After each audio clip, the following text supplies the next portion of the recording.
श्री गणेशाय नमः।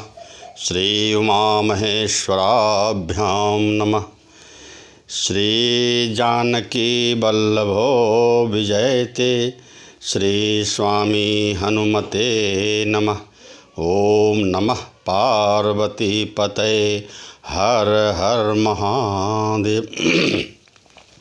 हे भक्तजनों, हे अमृतमयी राम कथा के रसपान करने वाले प्रभु भक्तों, मेरी विनती है, प्रार्थना है, यदि मेरे द्वारा कही गई रामचरितमानस की यह कथा आप लोगों को अच्छी लगे तो इसको लाइक करते हुए सब्सक्राइब कर दें तो राम भक्तों की संख्या बढ़ेगी।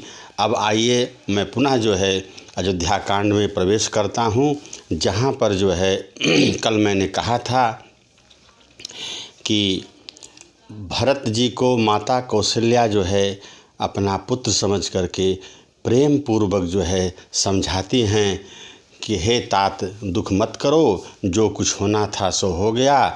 अब आगे जो काम करना है पिता महाराज के लिए वह अब तुमको करना चाहिए। तो हे भक्तजनों, आइए आगे की कथा का वर्णन मैं करता हूँ, जो इस प्रकार है। मातु भरत के वचन सुनी, साँचे सरल सुभाए। कहत राम प्रिय तात, तुम सदा वचन मन काए। माता कौशल्या जी भरत जी को कहते हैं कि हे पुत्र भरत, तुम राम के बहुत प्यारे हो और तुम मन वचन और कर्म से श्री राम को अच्छे लगते हो, इसमें तनिक भी संदेह नहीं, और मेरे भी प्यारे हो, इसलिए दुख संताप अब छोड़ दो, आगे का काम करो। फिर माता कहती हैं राम प्राण हुते प्राण तुम्हारे, अब तुम रघुपति प्राण हुते प्यारे।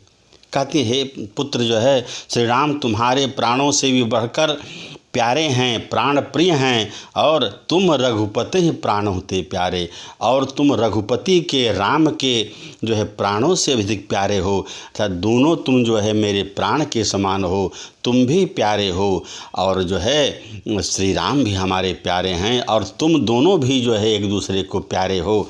इसलिए कहने का मतलब है कि यह प्रेम प्रसंग प्रेम का वर्णन किया गया है। आगे विधु विष चवै श्रवै हिमयागी, होई चरबारी चरबारी विरागी। कह रहे हैं कि चंद्रमा चाहे विष चुआने लगे, चंद्रमा शीतलता के बजाय विष चुआने लगे, और पाला आग बरसाने लगे, और जलचर जीव जल से विरक्त हो जाएं, लेकिन तुम्हारी भक्ति राम से अटूट है, वह कभी विलग नहीं हो सकती, कभी अलग नहीं हो सकती। बारंबार माता कौशल्या भरत जी को सांत्वना दे रही हैं ताकि भरत धैर्यवान है, बात को समझ जाए। अब इसके बाद राजा दशरथ का मृत्यु का समाचार सुन करके वामदेव मुनि महाराज और गुरु वशिष्ठ जी महल में पधारे। उसके बाद कहते हैं कि वामदेव वशिष्ठ तब आए, सचिव महाजन सकल सुनाए। मुनि बहु भांति भरत उपदेशे, कही परमारथ बचन सुदेशे। कह रहे हैं कि इसके बाद वामदेव जी और वशिष्ठ महाराज महल में पधारे। उन्होंने सब मंत्रियों तथा महाजनों को बुलाया, और फिर मुनि वशिष्ठ जी ने परमार्थ के सुंदर समयानुकूल वचन कह करके बहुत प्रकार से भरत को उपदेश दिया। भरत जी को गुरु महाराज वशिष्ठ ने भली भांति उपदेश दिया और समझाया। क्या समझाया?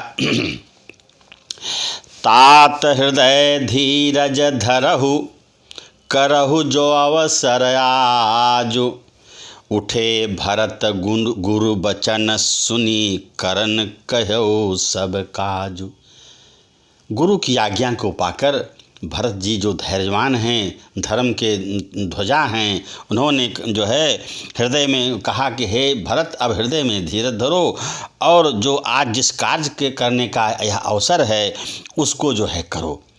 तो गुरु महाराज की बातों को सुनकर भरत जी ने जो है उठे और सब के लिए जो है काम करने के लिए सबको कहा कि अब जो गुरु जी कह रहे हैं उस काम को किया जाए, उनकी अब बात माननी चाहिए।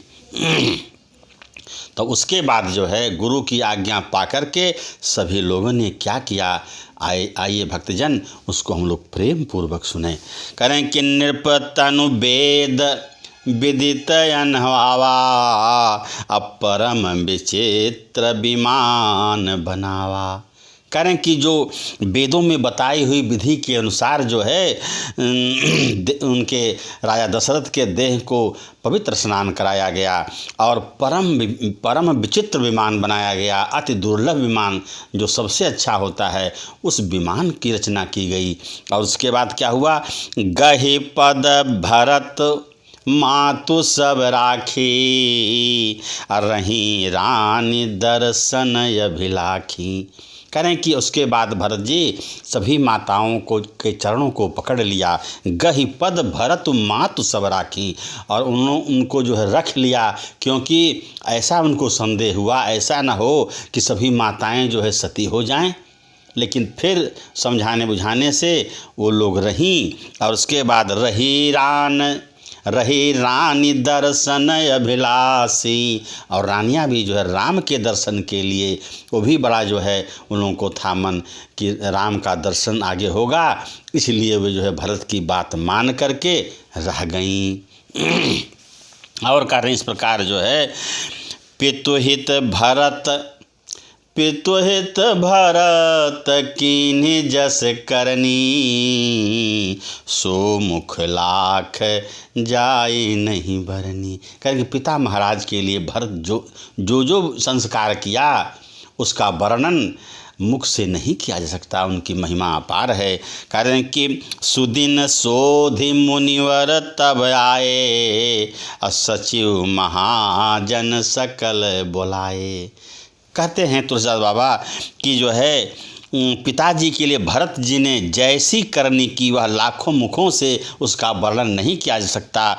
तब शुभ दिन शोध कर मुनि महाराज वशिष्ठ ने जो है महल में फिर आए और उन्होंने मंत्रियों सहित सभी महाजनों को, अच्छे जनों को, जो संतों को बुलाया और उनसे जो है निवेदन किया।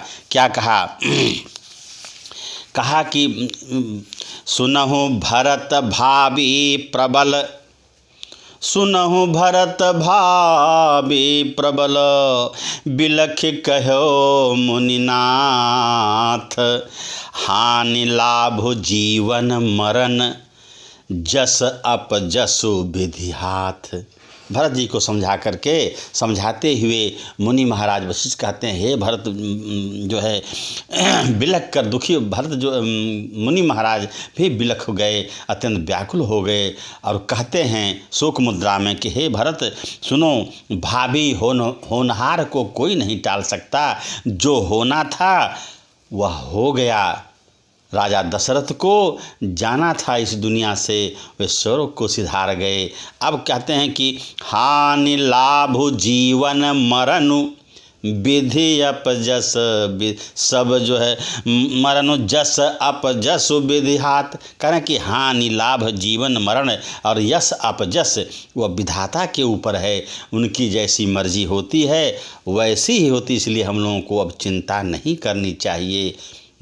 इसलिए जो है अब आगे के काम क्रिया करो। अब तब जो है गुरु के बातों को भरत जी ने माना और कहते हैं कि अस विचारी कही दे दोषु, अस विचार कही दे दोषु, अव्यर्थ काहे पर कीजिए रोसु, तात विचार करहु मन माही, सोच जोग दशरथ नृप नाही। धन्य हो गुरुवर। कहते हैं कि हे भरत जो है कहते हैं कि ऐसा विचार कर किसे दोष दिया जाए, अस विचार कह दे ये दोषु, किसको दोष दिया जाए, जो विधाता ने किया उनकी मर्जी थी। और करें कि व्यर्थ का ही पर कीजिए रोसु। अब व्यर्थ जो है किस पर क्रोध किया जाए, इसलिए भरत किसी पर क्रोध मत करो, जैसा होना था वह हो गया। और करें कि तात विचारु करहु मन माही, सोच जोगु दशरथ नृप नाही। कहें कि हे तात, हे भरत, अपने मन में विचार करो। राजा दशरथ जो है वैसे राजा बहुत बिरले होते हैं, राजा दशरथ सोच करने के योग्य नहीं हैं। वो तो भावी प्रबल थी, वह हो गया, इसलिए शोक संतप से मुक्त हो जाओ। इसके बाद जो है मुनि महाराज फिर कहते हैं भरत को, कहते हैं कि अब राजा का संदेश सुनो, उनकी आज्ञा सुनो, उन्होंने क्या कहा कर गया है, उन्होंने क्या कहा तुमको भरत जी। कह रहे हैं कि राय राज पद तुम कहूँ दीन्हा, पिता बचन फुर चाहिए कीन्हा, तजे राम जही बचन ही त्यागी, तजे राम जही बचन ही लागी, तनु परिहर्यउ राम बिरहागी। मुनि महाराज कहते हैं कि राजा दशरथ की महिमा सुनो भरत, उन्होंने क्या कर डाला, असमंजस में पड़ गए। कह रहे हैं कि राय राज पद तुम कहूँ दीन्हा, कहा कि महाराजा दशरथ ने यह राजगद्दी तुमको प्रदान कर दी, और पिता बचन फुर चाहिए कीन्हा, और तुमको पिता के वचनों को सत्य करना चाहिए, जो राजा ने कहा है उसको तुम्हें करना चाहिए। और तजे राम जही बचन ही लागी, और कहा जिसके लिए उन्होंने राम को भी त्याग कर दिया, राम का वचन के लिए राम का त्याग कर डाला। तनु परिहर्यउ राम बिरहागी, और कहा कि राम विरह में अपने शरीर का त्याग कर दिया। ऐसे दशरथ महाराज जो है धर्मज्ञानी थे, इसलिए भरत तुम सोच मत करो, और तुमको राजगद्दी दे कर गए हैं, उनके आज्ञा का तुम्हें पालन करना चाहिए। बारंबार जो है वशिष्ठ महाराज भरत जी को समझा रहे हैं। और कहा कि नृपहि बचन प्रिय नहीं प्रिय प्राणा, और करहूँ तात पितु बचन प्रमाना।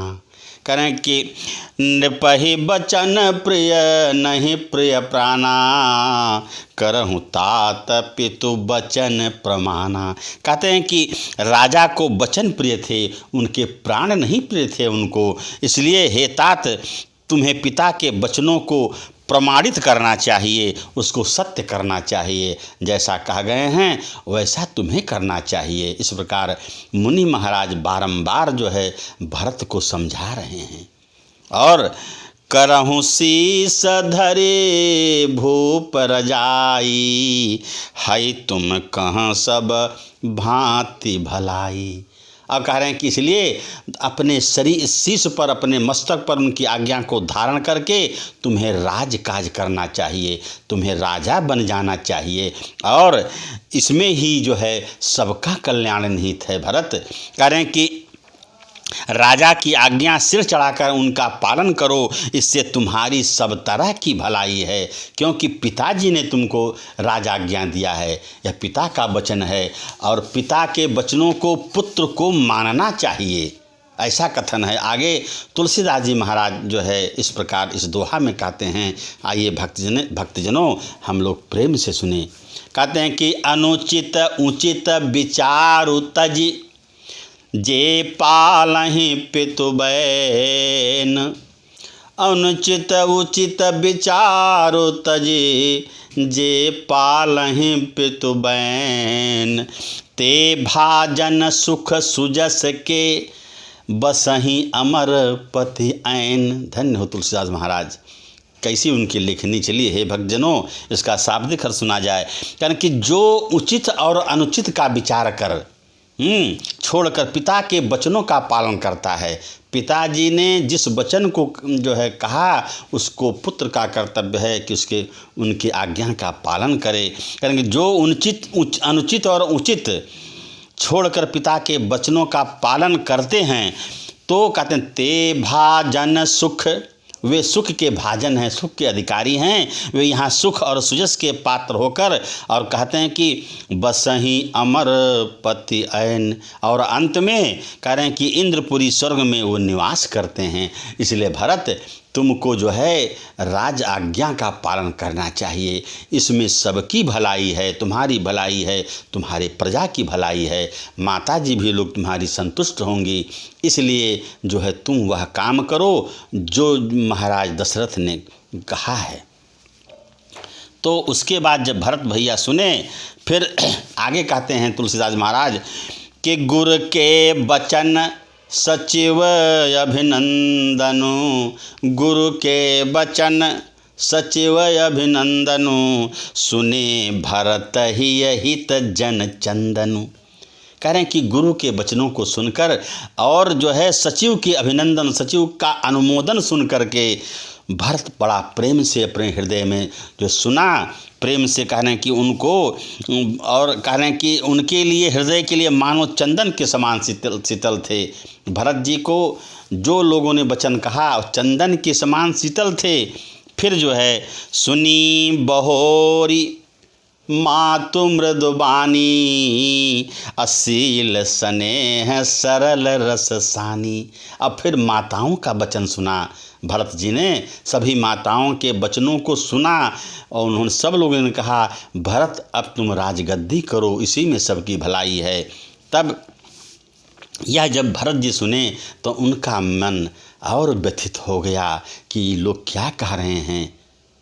ऐसे तो हमारे भरत जी बड़े दयावान थे, धर्मपरायण थे, भगवान राम के स्वरूप तो ही थे, तो वो भी तो मर्यादा के जो है मर्यादा पुरुषोत्तम थे। जैसे श्री राम थे वैसे भरत जी थे, सब जो है एक समान थे, चारों भाई। तो कहते हैं कि जब गुरु वशिष्ठ और माता सब ने कहा कि भरत तुमको राजगद्दी करना चाहिए, मानो उनका हृदय फट गया और हे भक्तजनों बारंबार रुदन करने लगे, विलाप करने लगे। और तुलसीदास गोस्वामी तुलसीदास की लेखनी फिर चल पड़ी। सो आइए भक्तजनों हम लोग प्रेम पूर्वक से सुने और आनंदित हों। कह रहे हैं कि सानी सरल रस मातु बानी, सुनि भरत व्याकुल भये, सानी सरल रस मातु बानी, सुनि भरत व्याकुल भये, लोचन सरोरुह स्रवत, लोचन सरोरुह स्रवत, सिंचत बिरह उर अंकुर नये, सो दशा देखत समय त्यहि बिसरी, सबहि सुधि देह की, तुलसी सराहत सकल सादर, सीम सहज स्नेह की। धन्य हो भरत, भरत ऐसा भाई भगवान को मिल गया, मानो वह जो है धर्म का परायण हो। धर्म के अवतार थे महाराज भरत। तुलसीदास बाबा कहते हैं अपनी लेखनी चलाकर इस छंद में, कहते हैं कि सानी सरल रस मातु बानी, सुनि भरत व्याकुल भय। भरत महाराज सुन करके माता का क्योंकि सरलता के रस में सनी हुई, सरलता के रस में सनी हुई माता की वाणी सुनकर भरत जी व्याकुल हो गए। और लोचन सरोरुह स्रवत सिंचत बिरह उर अंकुर नये, यानी कि उनके नेत्र कमल आंसू बहाकर हृदय के विरह रूपी नवीन अंकुर को सींचने लगे। विराहाग्नि में जो है भरत के जो है नेत्रों से जल टपकने लगा कि माता लोग क्या कह रही हैं। और उसके बाद कहते सो दशा देखत समय त्यहि, बिसरी सबहि सुधि देह की। तुलसीदास बाबा फिर कहते हैं कि नेत्रों के आंसुओं ने उनके वियोग दुख को बहुत ही बढ़ाकर उन्हें अत्यंत व्याकुल कर दिया। और उसके बाद उनकी वह दशा देखकर उस समय सबको अपने शरीर की सुधि नहीं रही, सब जो है बेहोश हो गए, बेसुध हो गए ऐसी वाणी सुन करके। और किसकी वाणी? भरत की दशा को देखकर जो लोग, जो माताएं और गुरु जी ने कहा, जब भरत जी की दशा को देखा कि लोग क्या कह रहे हैं, तो भरत जी व्याकुल हो गए, मूर्छित हो गए। कनक तुलसी सराहत सकल सादर, सीम सहज स्नेह की। तुलसीदास जी सराहना करने लगते हैं। तुलसीदास जी कहते हैं कि स्वाभाविक प्रेम की सीमा भरत जी, स्वाभाविक प्रेम की सीमा भगवान भरत हैं। भरत जी की सब लोग आदरपूर्वक सराहना करने लगे। धन्य हो भरत, धन्य हो भरत। उनकी दशा रघुबर के प्रेम में देख करके जो मानो महाविरही हो गए भगवान के। और उसके बाद भरत महाराज जो धर्मपरायण हैं, हाथ जोड़कर विनती करने लगे। अपने दोनों कमल रूपी दोनों करों को जोड़कर क्या कहने लगे, आइए हम लोग इसको सुने और आनंद का लाभ उठावें भक्तजनों। कारण कि भरत कमल कर जोरी, धीर धुरंधर धीर धरी, अब बचन यमी जनु बोरी, देत उचित उत्तर सबही। कारण कि भरत कमल कल जोरी, धैर्य की धुरी, जो धैर्य के धुर हैं भरत महाराज, धैर्य की धुरी को धारण करने वाले भरत जी, कहने कि धीरज धरकर, धीरज धर कर के कमल के समान हाथों को जोड़कर, कह रहे हैं कि कमल कर जोरी, कमल के समान अपने हाथों को जोड़कर और अमीय वचन, अमृत में डुबाकर जो ऐसा वचन सबको उचित उत्तर देते हुए कहा। हे भक्तजनों, भरत जी मानो भगवान श्री राम के दूसरे रूप हों। जैसे वो मर्यादा में रहते थे, भरत जी भी उस तरह रहते थे। लेकिन माता कैकेयी को कहाँ पता था कि मेरा भरत तो राम विरही है भाई, वह मेरा कुछ नहीं सुनेगा। वो तो पुत्र के प्रेम में सार कर डाली। लेकिन भरत जी तो धर्म के पताका थे। तो भक्तजनों, कहने का मतलब यह है कि प्रेम से बढ़कर कुछ नहीं है। हाँ, इसलिए हम लोगों को बारंबार प्रभु स्मरण करना चाहिए, उनकी विनती करना चाहिए। और कहना क्या चाहिए, तुलसी बाबा ने बड़ा प्रेम से कहा है कि सिया राम मैं सब जग जानी, करहूँ प्रणाम जोरी जुग पानी। हम लोगों को भरत जी के समान प्रभु भक्ति करनी चाहिए। कैसी विनम्रता भरत जी में है भक्तों। अब आगे की कथा मैं पुनः कल अयोध्या कांड का कहूँगा। आज बस इतना ही मैं अपने वाणी को विराम देता हूँ। हरि ओम तत् सत।